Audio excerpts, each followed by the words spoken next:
Hey guys, welcome back to my YouTube channel. तो दोस्तों, आज हम वो क्वेश्चन डिस्कस करेंगे जो लगभग हर फाइनेंस एंड अकाउंट्स के इंटरव्यू में पूछा जाता है। एंड ये क्वेश्चन आप सबको बहुत ज़्यादा कंफ्यूज करता है। तो दोस्तों, आज हम इस क्वेश्चन को डिस्कस करेंगे एंड आई होप इसके बाद आपको इस क्वेश्चन में कोई भी कंफ्यूजन नहीं रहेगा। So the guys, question is what is depreciation. तो दोस्तों, डेप्रिसिएशन को समझने के लिए हम एक एग्जाम्पल लेंगे। तो गाइस, सपोज़ आप मार्केट जाते हैं और आप एक फ़ोन परचेस करते हैं। दोस्तों, आप फ़ोन के लिए देते हैं 30,000 रुपीज़। एंड दोस्तों, अब आप सपोज़ करो कि अगर अगले साल आपको वो फ़ोन किसी और को बेचना हो, तो क्या आप उस फ़ोन को 30,000 में ही बेचोगे?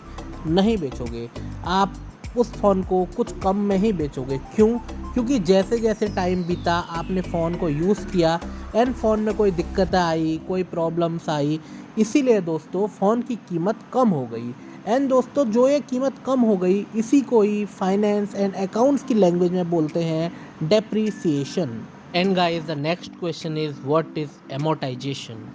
Guys, amortization refers to spreading out of repayment of a loan over time.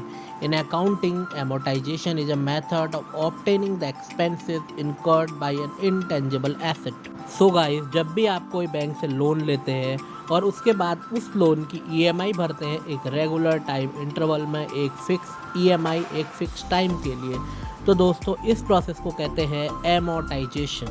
And दोस्तों, amortization इनटेंजिबल एसेट्स के लिए भी यूज होता है। सपोज़ आपके बिजनेस में कोई इनटेंजिबल एसेट्स हैं। दोस्तों, अब आप पूछेंगे इनटेंजिबल एसेट्स क्या होते हैं। तो दोस्तों, इनटेंजिबल एसेट्स वो एसेट्स होते हैं जिन्हें आप फिजिकली टच नहीं कर सकते, जैसे ट्रेडमार्क, कॉपीराइट। इन एसेट्स को हम बोलते हैं इनटेंजिबल एसेट्स। तो दोस्तों, जो इनटेंजिबल एसेट्स की वैल्यू एक लंबे टाइम के बाद डिक्रीज़ होती है, उसी डिक्रीज़ होती हुई वैल्यू को हम कहते हैं amortization.